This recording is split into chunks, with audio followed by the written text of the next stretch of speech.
Tenho 65 anos e isso aconteceu comigo em 1977, quando eu tinha 26. Nasci na cidade de Isfahan, que fica no centro do Irã, cerca de 480 quilômetros ao sul da capital, Teherã. Segui a sugestão de um amigo e consegui um emprego na cidade de Mashhad, que fica no noroeste do Irã, cerca de 1.300 quilômetros de distância de Isfahan. Naquele dia, eu estava voltando de Mashhad para Isfahan para passar alguns dias de férias e visitar minha família. Saí bem cedo, por volta das 2 horas da manhã. Naquela época, a estrada não era tão boa e não era uma rodovia, era apenas uma estrada de mão dupla. Em algum ponto ao longo do caminho, quando eu estava perto da cidade de Gubkin, notei que um carro da outra pista estava invadindo minha pista e os faróis estavam apontando direto para mim.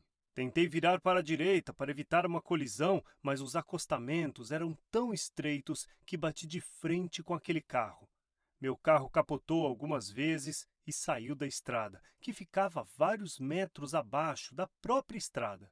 Fiquei gravemente ferido, mas felizmente, alguns minutos depois, um ônibus de passageiros estava passando e viu a cena do acidente e parou. Eles me levaram a um pequeno hospital na cidade vizinha de Gubkin. No hospital, os médicos e enfermeiras começaram a trabalhar em mim imediatamente. Tive muitos ferimentos e senti fortes dores por todo o corpo. No entanto, quando eu estava na cama da sala de cirurgia, vários pensamentos passaram pela minha cabeça. Por exemplo, eu estava preocupado que, se eu não voltasse ao meu trabalho no horário em alguns dias, eles poderiam dar meu trabalho para outra pessoa. Ao mesmo tempo, eu estava com muita raiva do meu amigo que me encorajou a aceitar este emprego em uma cidade longe da minha família. Eu o culpei por viver longe da minha família, causando meu acidente e miséria. Eu estava frustrado com tudo e todos. Eu senti que este mundo e minha vida estavam uma bagunça total e nada estava no lugar certo. Minha mente estava cheia de reclamações e raiva. Não fui anestesiado e não entrei em coma. Lembro-me de uma jovem de cerca de 22 anos entrando na sala. Ela parecia ser inexperiente e bastante nova no hospital. Ela parecia linda e eu gostaria de não estar nessa confusão para poder falar com ela e fazer amizade com ela. Mas, mais uma vez, fui distraído por uma dor insuportável e todos os pensamentos raivosos que estavam passando pela minha cabeça.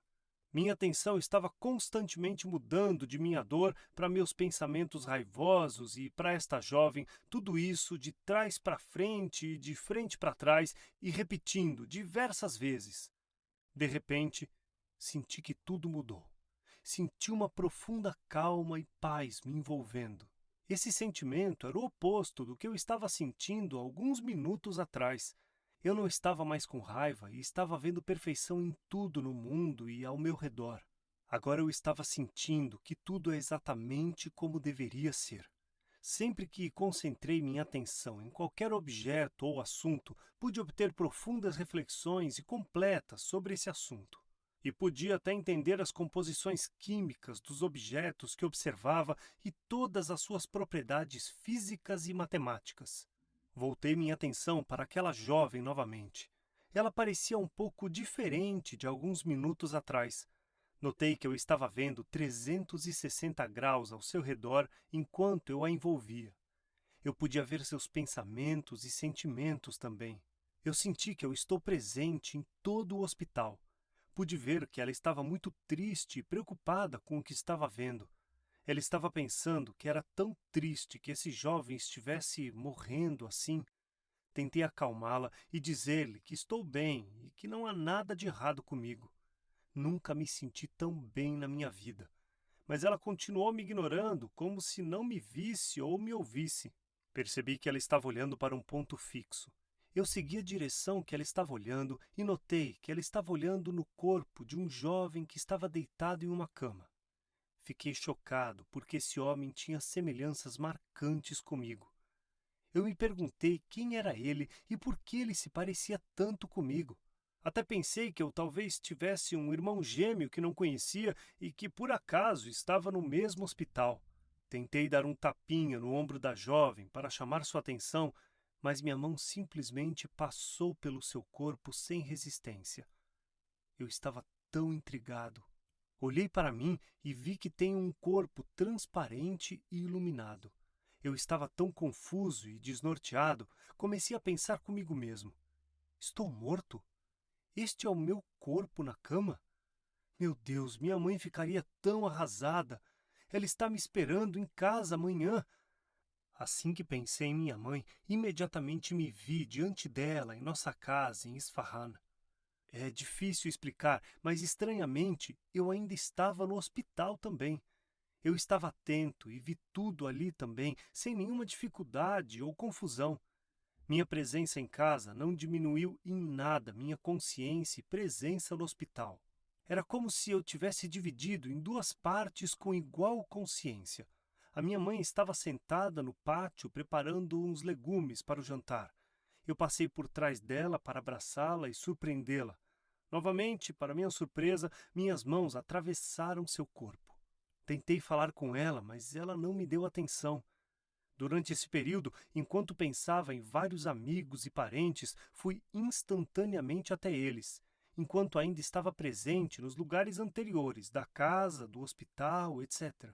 Por exemplo, quando pensei em um dos meus professores que eu tanto amava nos meus tempos de colégio, de repente eu estava ao lado dele, ainda no hospital e também em minha casa, em Isfahan, ao lado da minha mãe. Pude ver imediatamente todos os seus pensamentos, sentimentos e as coisas que estavam acontecendo com ele na vida, como seus pensamentos, preocupações, situação financeira e saúde. Vi que não estou mais em seus pensamentos e coração. Pude ver que, naquele momento, ele estava preocupado com o filho. Perdi o interesse por ele e saí daquela cena. Pensei em alguns outros parentes e amigos e também os visitei. Em todos os casos, tentei me comunicar com a pessoa que visitava e torná-la consciente de mim sem sucesso. Percebi que não adianta tentar se comunicar com as pessoas. Ninguém podia me ouvir ou ver. Enquanto isso, eu estava vendo tudo lá no hospital. Os médicos me declararam morto e fizeram algumas anotações em meu prontuário. Ressuscitação sem sucesso. O paciente é declarado morto. Jogaram um lençol no meu rosto e me colocaram em outra cama com rodinhas. Então, me transferiram para uma sala onde guardavam temporariamente os mortos antes de mandá-los para o necrotério do hospital. Em algum momento da minha experiência, passei rapidamente por um túnel e me movi em direção a uma luz brilhante no fim. Não consigo dizer com precisão quando isso aconteceu em minha experiência, pois o tempo havia perdido seu significado. Fui a um lugar muito agradável, feito de luz. Senti que esta é a minha verdadeira casa e que pertenço a ela. Minha presença na Terra parecia uma deportação para o estranho, uma ilha isolada, incompatível e desagradável. Onde eu estava agora não havia passado ou futuro, nem perto nem longe, nem alto nem baixo, nem escuridão nem luz. E todas as coisas relativas perderam o sentido. Tudo parecia estar em absoluta perfeição. Havia outras almas lá também, algumas com mais luz e possibilidade do que eu e outras com menos. Nunca senti inveja daqueles que eram mais avançados e tinham mais luz do que eu. Ficou bem entendido que cada um de nós está onde deve estar de acordo com sua capacidade e crescimento. Não tive nenhum sentimento ruim de que sou menos avançado do que algumas das outras almas. Quando eu estava visitando minha mãe e alguns de meus velhos amigos e parentes, tive uma vaga sensação de que havia uma presença que me seguia o tempo todo, como uma sombra. Estava tão profundamente concentrado na maravilha de toda essa experiência, meus pensamentos, o que estava acontecendo e aquelas pessoas que eu estava visitando, que não prestei atenção àquela presença. Eventualmente, eu a notei. Ela era incrível, divina, como uma figura humana que irradiava muito amor e luz. Instantaneamente, me apaixonei por essa presença sagrada e imensamente bela. Percebi que ele me ama profundamente e incondicionalmente. A princípio, pensei que ele devia ser um profeta ou uma figura religiosa, mas então percebi que ele está acima de tudo isso. Entendi que ele sempre esteve comigo durante toda a minha vida. Sempre foi meu guia. Entendi que todos que morrem se tornam guias. No entanto, alguns seres humanos estão tão apegados ao mundo físico e material que ainda se preocupam com dinheiro, posses e poder mesmo após a morte. Eles não percebem seu guia e podem nem perceber que estão mortos. Suas almas podem ficar presas à terra por um longo tempo após a morte. Meu guia me mostrou um homem que ocupava uma posição de autoridade e poder na terra. Mesmo após sua morte, ele continuou indo ao escritório, tentando sentar na mesma cadeira e assinar documentos. Ele estava alheio ao fato de que sua assinatura não deixava marcas e que ele não tinha poder ou influência no mundo físico. Ele continuou agindo como se ainda estivesse trabalhando lá, sem perceber que está morto. Entendi que qualquer apego forte e ligado à terra pode impedir que nossas almas se libertem. Vi pessoas que cometeram suicídio e elas pareciam estar em uma situação muito difícil entre todas as almas terrenas. Elas estavam completamente presas e não conseguiam se comunicar com ninguém. Às vezes, essas almas seguiam seus entes queridos na terra como uma sombra por muitos anos, implorando por perdão, pela dor e sofrimento que causaram com seu suicídio. No entanto, não adiantava e elas não eram ouvidas. Então, meu guia me mostrou uma cena diferente, como um filme que se desenrolava diante dos meus olhos. Eram cenas da minha própria vida, em ordem cronológica, desde o início da minha vida na Terra. Vi uma jovem grávida, ela era minha mãe, e estava grávida de mim. Antes de entrar em seu corpo, senti-me presente em todo o universo, mas de alguma forma me separei dessa totalidade para entrar no mundo físico e no corpo de minha mãe. Senti uma profunda conexão. Percebi que tudo estava interligado, sem começo ou fim. Não consigo dizer com precisão em que fase da gravidez entrei em seu corpo, mas acredito que tenha sido muito antes do parto. Um exemplo da revisão da minha vida foi quando eu era criança. Estávamos viajando de carro e paramos em algum lugar ao longo do caminho. Havia um rio não muito longe da estrada e me pediram para buscar água em um balde naquele rio. Fui encher o balde, mas ao retornar, senti que estava muito pesado. Decidi esvaziar um pouco da água para deixá-lo mais leve. Em vez de despejar a água ali mesmo, notei uma árvore solitária em uma área seca. Fiz um esforço para ir até aquela árvore e despejei um pouco da água na base dela. Esperei alguns segundos para ter certeza de que a água estava sendo absorvida pela terra. Na minha revisão de vida, recebi aplausos e uma imensa alegria por esse simples ato, algo inacreditável. Parecia que todos os espíritos do universo estavam cheios de alegria com essa pequena ação, dizendo-me: "Estamos orgulhosos de você." Esse simples ato parecia ser uma das melhores coisas que eu já havia feito na vida. Isso me surpreendeu, pois não considerei esse ato significante, pensando que havia feito coisas maiores e mais importantes. No entanto, foi-me mostrado que o que fiz foi extremamente valioso, porque eu fiz puramente de coração, sem nenhuma expectativa de recompensa. Outro exemplo da minha revisão de vida foi quando eu era um menino de 10 anos. Eu havia intimidado e espancado impiedosamente outro menino que também tinha mais ou menos a minha idade. Ele se sentiu torturado e profundamente ferido. Em minha revisão de vida, vi aquela cena novamente. O menino chorava de dor física e emocional profunda enquanto caminhava na rua, chorando e voltando para casa. Ele irradiava energia negativa que afetava tudo ao seu redor. E no caminho, pessoas, pássaros, árvores e moscas recebiam essa energia negativa que se propagava por todo o universo.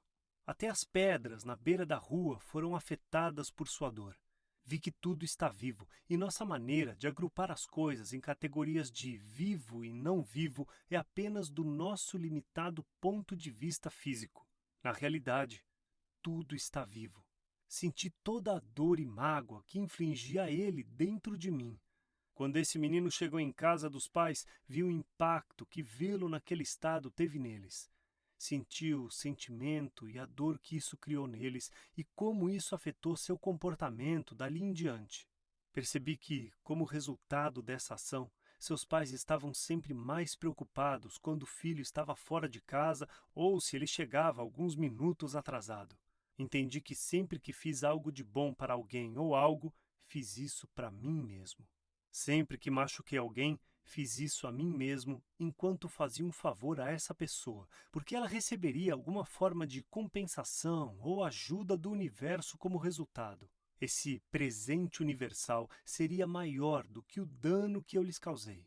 Eu queria ficar no mundo do amor, da paz e da luz, mas eles me lembraram de minhas responsabilidades na Terra. Argumentei e me recusei a voltar. Eles me disseram que, se eu não voltasse, não seria capaz de alcançar certas capacidades espirituais que teria recebido se tivesse voltado para a Terra. Ainda assim, eu não queria voltar e preferia ficar lá. Por fim, eles me mostraram partes do meu futuro e, como se eu voltasse, isso afetaria muito outras pessoas e as ajudaria a ver a luz. Quando percebi o quanto meu retorno à Terra ajudaria os outros, mal podia esperar para voltar. No entanto, essas cenas do meu futuro foram levantadas em minha memória ao retornar à Terra. De acordo com meus documentos médicos, voltei à vida 32 minutos de ter sido declarado morto. Mas durante esses 32 minutos, vi tantas coisas. Foi como vários meses para mim, se não vários anos. Um dos funcionários do hospital, que estava passando pelo quarto, ouviu meu corpo fazendo um pouco de barulho vindo de dentro do quarto. Ele correu para o quarto e descobriu que eu estava respirando novamente. Durante anos, escondi minha experiência das pessoas porque, sempre que falava sobre isso, enfrentava o ridículo, julgamento negativo ou acusações de alucinação e inventar histórias. Depois de vários anos, li um livro sobre EQMs e percebi que outras pessoas tiveram experiências semelhantes à minha. Apesar de o detalhe de sua experiência ser diferente ou de eles expressarem sua experiência de uma maneira diferente, ainda tivemos experiências semelhantes. Depois de ler esse livro, fiquei muito ansioso para encontrar outras pessoas que tiveram uma EQM e encontrá-las cara a cara. Até mudei de emprego e comecei a trabalhar na seção de serviços médicos de um hospital para atender gradualmente a outras EQMs. Os fenômenos EQMs tornaram-se mais conhecidos e aceitos na sociedade. As pessoas ficaram mais abertas para ouvir minha história. Hoje, em média, conto minha história 1 ou 2 vezes por mês para várias reuniões de amigos ou interessados. Ao contrário do passado, agora, as pessoas, principalmente os jovens, mostram muito mais interesse em ouvir sobre minha experiência e parece que isso os afeta de uma maneira boa.